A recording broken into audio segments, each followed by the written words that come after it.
My name is Shella. I am 24 years old and I now live with my parents. I am currently attending college where I am studying to be a dental surgeon. I am on my 5th year. I was employed at the local bakery part-time up until recently. I take the local bus wherever I go. Alternatively, I walk if it's close enough since I no longer have a car. That's all you need to know about me. The rest of the details are pretty boring. That was until about 3 months ago. I haven't stopped looking over my shoulder since. I met my best friend, Ethan, on my 3rd year of college. He had just come from another state and transferred to our college. He was in my class, since he was studying to be an orthodontist. I didn't know much about him at first. He was mysterious. In a very attractive way. You know what I mean. Ethan never opened up and he never told me why he relocated, and it didn't matter. It was none of my business. Have you ever met someone so charming that you immediately hit it off with them? This was the case with Ethan. He was mysterious, charming, and warm. I immediately felt a strong connection.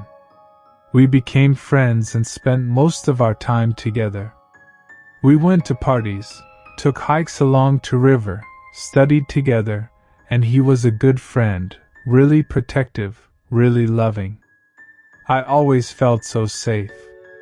After about a year of being friends, I knew Ethan would do anything for me, as he always made clear by his favorite phrase. I would do anything for you, buddy. Always immediately after I thanked him for coming through for me in the most amazing ways that no one else ever had. The first few times, since we had just become friends, I didn't want to be a bother. I didn't want him to know I needed help, but he was cunning, and with his piercing gaze he always got every last drop of information from me, as if he was a Jedi mind control master. Anyway, the first time I had a problem, it was with an assignment. Nothing major, but I couldn't find the information I needed to finish the poster for class, so he drove me to the library, then the internet cafe, and eventually to his dentist to find the answers I was looking for. That was amazing. I was so happy to have someone like this. I got an 80 on that assignment thanks to him. What an amazing friend. He would always come through for me in these amazing ways, both big and small. I felt loved. Anything for you, buddy, he said. There was a time right after my dad's heart surgery where I was really worried and just sad. He spent most nights with me, just sitting with me, talking, listening, and we got through the hard times together. Another beautiful moment was when I got really sick with the measles and I couldn't afford healthcare. He took me to the doctors and eventually to the hospital when it got bad. He sat by my side, almost the entire time. Anything for you, buddy, he said, as I had gotten accustomed to. I remember the time I was the most touched was when he intervened when one of these typical bitches insulted me for being broke. He stood up for me in a way no friend ever has. Then he took me to the mall and bought me clothing. What did I do to deserve such a loyal, amazing friend? Anything for you, buddy. He picked me up when my car was broken, gave me money when my bakery salary left me without food, and even took me home to see my parents when my dad had his 3rd heart attack. When my dad passed last year, it was so hard. He was there the entire time.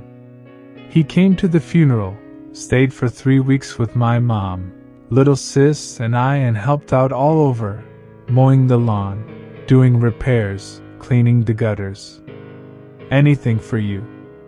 After a while, both my mom and sister would ask me if this man was in love with me and why I don't want to be in a relationship with him.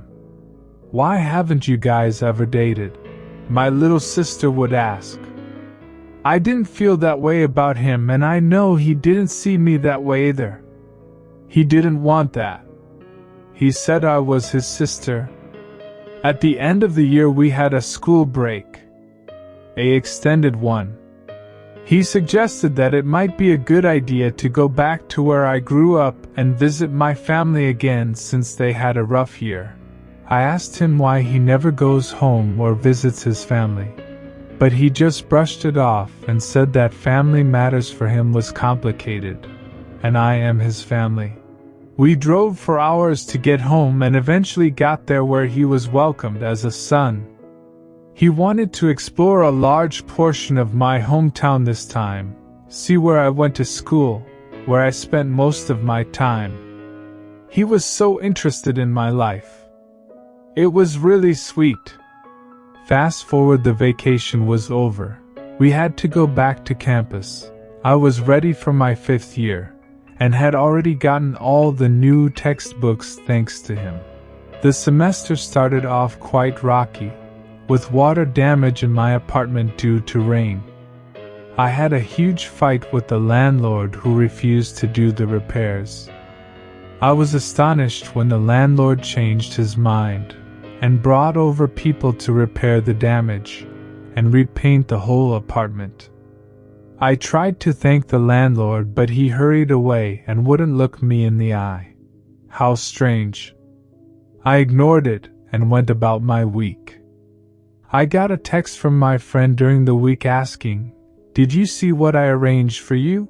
I had no idea what he was referring to at the time, so I asked what he meant, and he just said your apartment. I asked what he did, and he just responded, "I took care of it. Anything for you, buddy."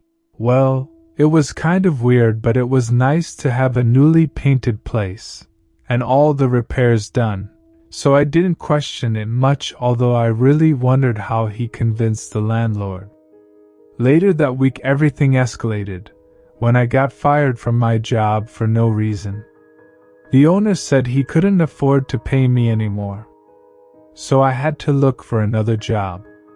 When I told my friend about it, he got angry, and said that I didn't deserve it. I didn't hear from him for a while. I was alarmed when I heard 2 days later that bakery had burned down. The inspector ruled it an accident. Strange timing. I got a cryptic message from my friend that night, "Anything for you, buddy," with a wink emoji. He didn't respond when I asked what he meant, but I'm quite sure I know exactly what he meant. I started to worry to what extent he was going to make me happy. Was this his doing? Could it be that this sweet, amazing person I've known for 3 years could have done something that drastic? I decided to give him the benefit of the doubt until we could talk again. I didn't see him at school the next few days. I tried calling but received no answer. About a week later he finally came to school saying there were personal matter he had to attend to, but told me to leave it alone when I asked about the fire. At the time I had been having so many issues and it never dawned on me why I was having them. Simply that I had someone who was always willing to help me, and that was amazing.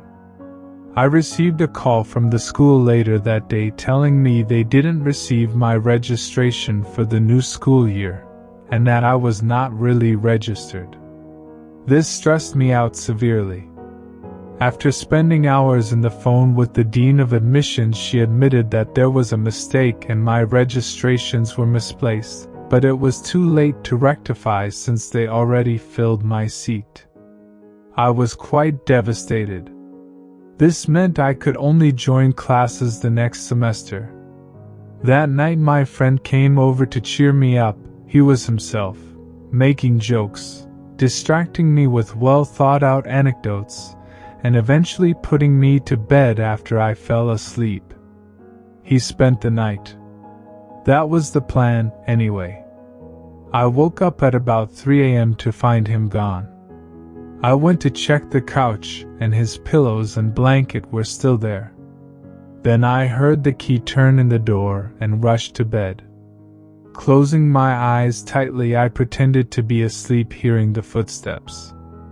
I heard the footsteps get louder, and then stop right next to me. I felt a kiss on my cheek and the blankets being pulled up to which the footsteps sounded and faded. I opened my eyes to find him snuggling into the couch. Where did he go? The next morning was quiet. He didn't say much when we had breakfast. After breakfast he said he needed to go. His first class was at 8. He gave me a sympathetic look and then left. I decided to do some cleaning and redecorating during the day, while in the afternoon I walked around thinking how to find a new job.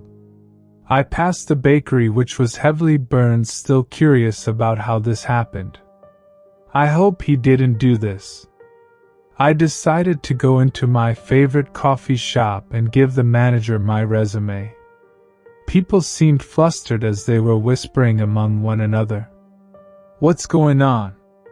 I asked the manager, pointing at the commotion around me. Didn't you hear? This morning the dean of admissions was found dead in her kitchen, he said. It was very gruesome apparently. Her head was severed from her body. The police still don't know where it is, he continued. I asked him if they have any idea how it happened, and he told me the cops have no leads. Could this be what I think it is? I started to worry. I greeted the manager and went home. As I reached the door of my bedroom, there was a note. I removed it from the door. All it read was, "Anything for you, buddy." This time I knew exactly what it meant. At this point I started to be nervous.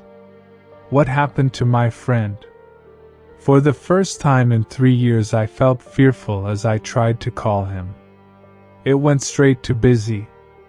Later that night he showed up at my place nonchalantly, as if he had just come from the park. He asked me how my day went, and I could barely keep a straight face. "Did you do it?" I asked him. "Do what?" he responded. "You know what?" I reacted to his sudden confusion. "Oh, that?" he said while turning around and strolling about the apartment. "Anything for you, buddy," he said with a serious look in his eyes I couldn't understand. A serious intention that can silence a room. How could you do something like that? "Who are you?" I asked. "What?" "I was helping you. I thought you'd be happy," he said, clearly demented. "I never asked for you to do something like that. I thought you knew me. I thought I knew you," I said, realizing too late that I might have made a mistake. He had an upset look in his eyes that I had never seen before. He stormed out. I didn't stop him. He was not who I thought he was. But who was he? I needed to find out. I locked my doors and tried to go to bed that night, hoping that he wouldn't somehow get inside my apartment. It was a quiet night. A week ago I woke up early in the morning. 6 a.m. Ready to find out exactly who this person is. I was going to do some research into who he is. I walked up to my car when I noticed something on the back. It was a note stuck to my trunk. It was from him. It just said "open." What the hell? I opened the trunk, and what I saw made me vomit. It was the landlord. His body. It was without a head. Taped to it was another note. The note merely read, "Anything for you." I screamed so loud they could hear me on Mars. I shut the trunk quickly and drove away.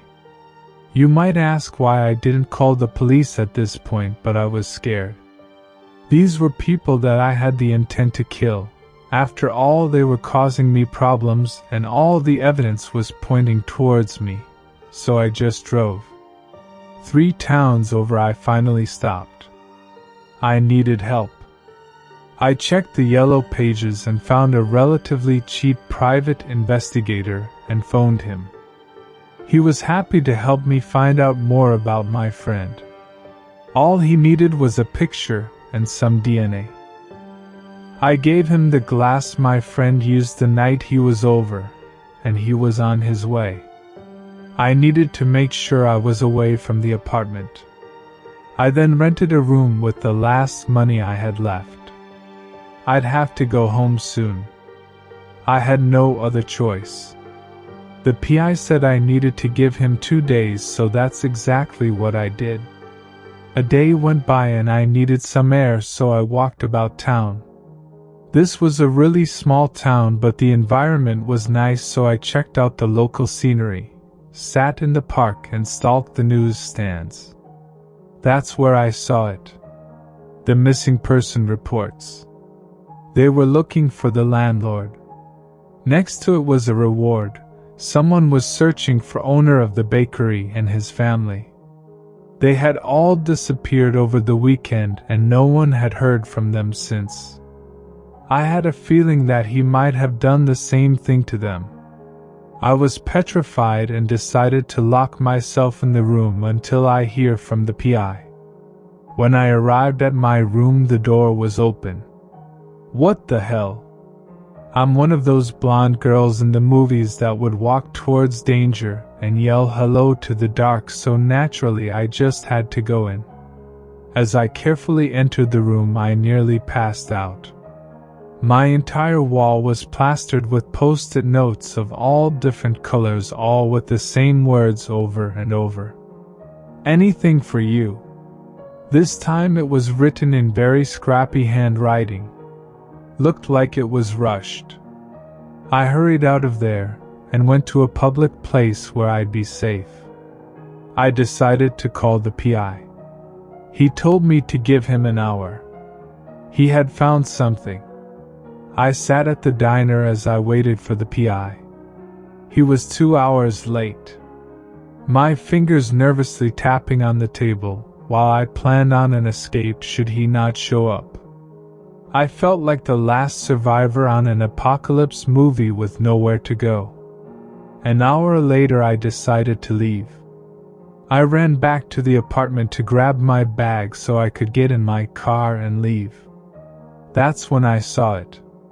The car of the PI was parked in the field across the street from the motel. Why is he here?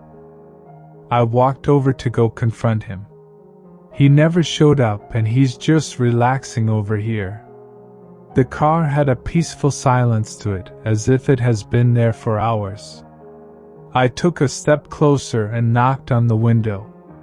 When I peered in, I saw the PI lying backward on the seat with a slit throat and blood running down his clothes.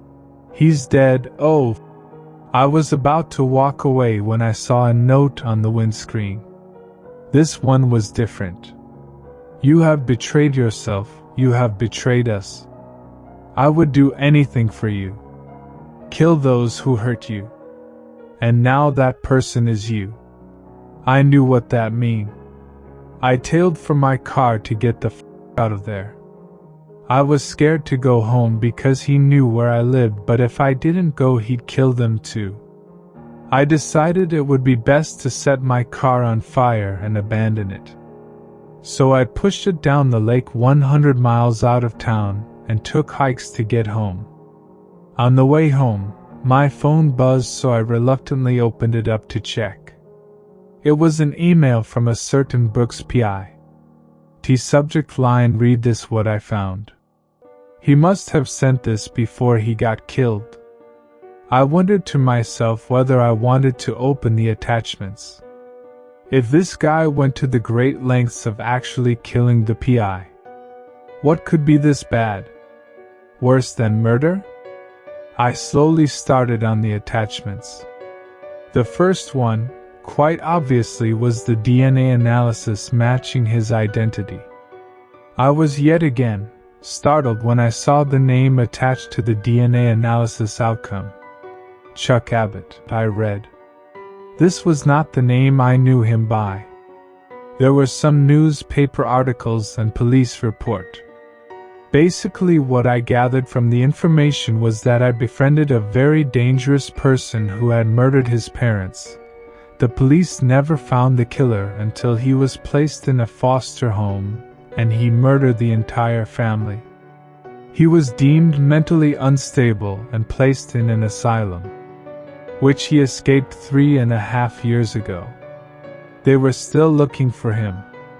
I am currently at home hiding from everyone. I changed my phone number, moved with my mom and sister to a small apartment on the other side of town, and are hiding, unsure of what to do next.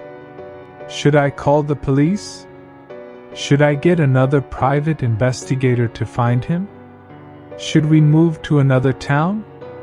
How long until he catches us and kills us?